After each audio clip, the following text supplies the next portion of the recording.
Lucknow versus Delhi. Lucknow 209 కొట్టింది. Delhi చేజింగ్లో first 2 ఓవర్లో 3 వికెట్లు పోయింది 7 రన్నులకి. ఓడిపోయింది రాను 60-64 కంతా 5 వికెట్లు వెళ్ళిపోయారు. అట్లాంటిది వీళ్ళు చేజ్ చేశారు. అబ్బా 211 కొట్టారు. పిల్లనాయలు విపులు, అశుతోష్ శర్మ అసలు ఇద్దరు భీకరంగా ఆడారు.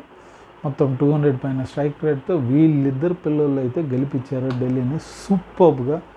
మ్యాచ్ అయితే స్టార్టింగ్ నుంచి ఢిల్లీ గెలుస్తుంది అనుకో, లాస్ట్ గెలిచేంతవరకు. ఎందుకంటే లాస్ట్లో స్టెంప్ ఛాన్స్ వచ్చినా మన పంత్ స్టెంప్ చేయలేదు కదా, అందువల్ల నెక్స్ట్ బాల్ మళ్ళీ పోయింది, 6 పోయింది, గెలిచేశారు. వీళ్ళు ఏ ఒక్కటే ఇది చేసి ఉన్నా అయిపోయింది. లాస్ట్ 1 వికెట్తో ఆడుతున్నారు.